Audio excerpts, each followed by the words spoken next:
Astronomie, astrophysique, cosmologie, astroparticules. Ça se passe là-haut, par Eric Simon. Salut à toutes et à tous. On aura encore pas mal parlé de FRB, les Fast Radio Bursts, cette année. Tout d'abord, le 26 février dernier, avec une étude consacrée au FRB de notre galaxie, FRB 200428, dans l'épisode 1138, puis le 20 avril avec la découverte d'un FRB observable dans les basses fréquences, qui se trouve être décalé dans le temps, c'était l'épisode 1165, et le 28 mai, je vous relatais la localisation de 8 sursauts radio dans des bras spiraux de galaxies, épisode 1184, puis le 25 août, ce fut une détection d'un FRB répétitif avec les fréquences les plus basses jamais observées, l'épisode 1211. Et puis nous avons poursuivi le 3 octobre avec la découverte du 7e FRB répétitif, l'épisode 1228, puis le 14 octobre avec la publication de plus de 1600 sursauts provenant de la même source, le FRB répétitif le plus productif, c'est FRB 2012-1102, détecté avec le radiotélescope géant FAST, avec à la clé de nouvelles caractéristiques étonnantes. Je vous renvoie à l'épisode 1233. Et enfin, le 26 octobre dernier, avec de nouvelles données éclairantes sur le FRB extragalactique le plus proche de nous, l'épisode donc 1237. Alors pour clore cette année sous le signe de ces mystérieux sursauts radio, dont on commence un peu mieux à comprendre l'origine possible, nous allons évoquer la nouvelle publication de la collaboration leader du domaine, j'ai nommé CHIMI FRB. Les chercheurs publient aujourd'hui rien de moins que la détection de 536 sursauts radio rapides durant une année pleine. Cela fait en moyenne plus de 10 par semaine, presque 2 par jour. Ce grand nombre de détections localisées et caractérisées leur permet de construire le premier catalogue détaillé sur lequel on peut maintenant faire des études statistiques. L'article est paru dans The Astrophysical Journal Supplement Series et il est accompagné de 2 autres articles dédiés à des études statistiques sur la distribution et sur la morphologie des signaux détectés dans The Astrophysical Journal. Bien que le premier sursaut radio rapide, qu'on appellera FRB, ait été découvert il y a près de 15 ans par Lorimer et ses collaborateurs, la nature de ces sources reste encore non confirmée. Aujourd'hui, on sait avec certitude qu'ils proviennent de galaxies lointaines, généralement à des distances cosmologiques. Les FRB, de par leur très grande luminosité radio et leur échelle de temps de quelques millisecondes, sont des phénomènes cosmiques forcément portés par des environnements extrêmes. De plus, les taux d'occurrence qui sont calculés indiquent qu'il s'agit d'un phénomène omniprésent. Or, on possède un indice pour comprendre, ou au moins essayer de comprendre, l'origine des FRB. C'est que certains se répètent. Et on en connaît même 2 qui le font avec une activité périodique, fenêtrée. La répétition exclut donc les modèles cataclysmiques, de type explosion d'astres. Au moins pour les sources de FRB répétitifs. Mais on ne sait pas si tous les FRB seraient en fait des sources répétitives, avec pourquoi pas des temps d'attente très différents entre les répétitions. De plus, les 2 FRB répétitifs localisés, dont les galaxies hautes ont des propriétés qui ont été mesurées en 2017 et en 2020, se trouvent dans des galaxies de type tardif, c'est-à-dire à forte formation stellaire. Alors que les localisations de FRB non répétitifs apparents indiquent que ces sources peuvent parfois résider dans des galaxies avec une formation stellaire modeste ou faible. L'idée qui est aujourd'hui la plus en vogue pour la source des FRB fait appel à des magnétars jeunes et actifs. Cette idée a été grandement renforcée l'année dernière avec la détection d'un FRB dans notre galaxie qui se trouvait être en coïncidence spatio-temporelle avec une éruption de rayons X d'un magnétar SGR 1935 plus 2154. C'était FRB 200428 qui avait été détecté le 28 avril 2020. Cela serait donc cohérent avec le fait de trouver des FRB dans des régions à forte formation stellaire, formation d'étoiles massives qui explosent rapidement, produisant des magnétars. Alors il serait très intéressant de pouvoir comparer les taux d'occurrence des FRB avec ceux des éruptions de magnétars, pour tenter de trouver des corrélations.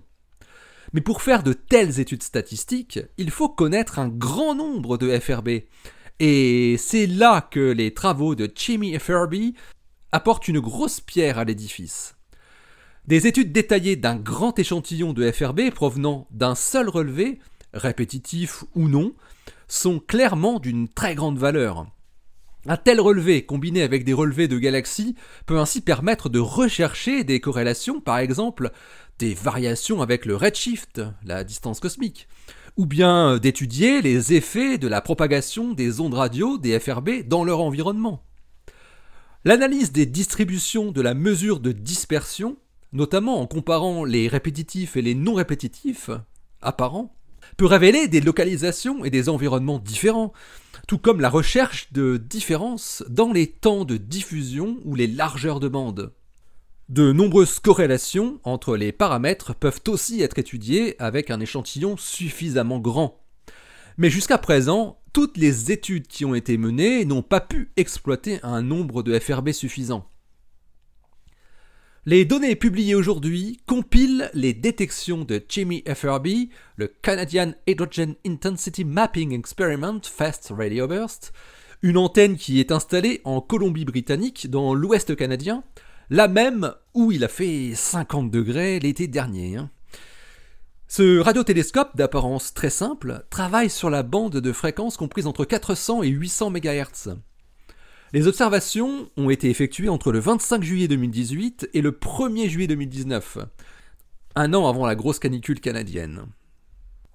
Les radioastronomes ont détecté en tout 536 sursauts radio rapides sur cette période. Parmi tous ces sursauts, 474 sont des sursauts uniques et 62 proviennent de 18 sources répétitives qui étaient précédemment connues. Mention spéciale pour le 19 novembre 2018 qui a vu apparaître 5 FRB dans la même journée provenant de 5 sources différentes, dont 2 répétitives, parmi lesquelles le très productif FRB 2012-1102.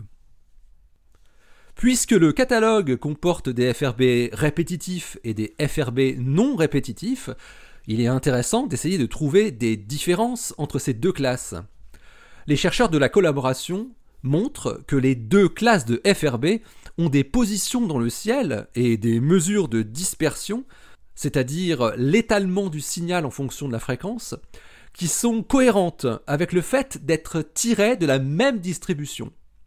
Mais, il y a un mais, les sursauts répétitifs diffèrent des non répétitifs apparents par leur largeur temporelle intrinsèque et leur largeur de bande spectrale.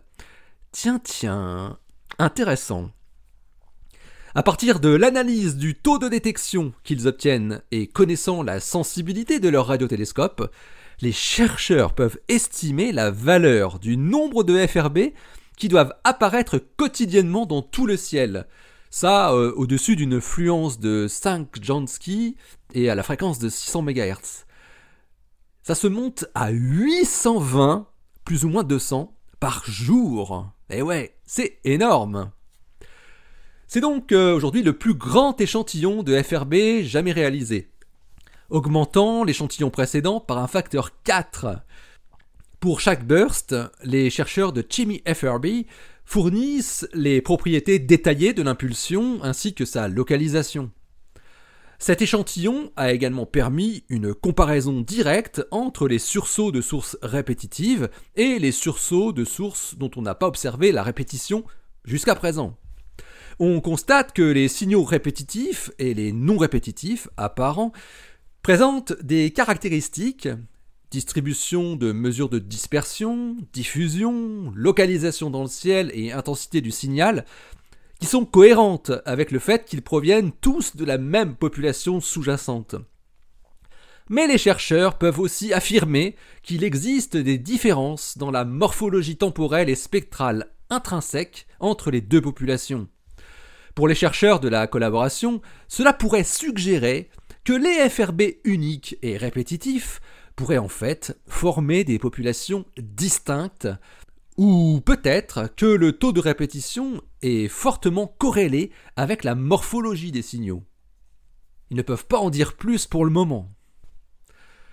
Le riche ensemble de données fourni par le catalogue 1 de ChemyFRB a commencé à être exploré dans des études détaillées par l'équipe canadienne.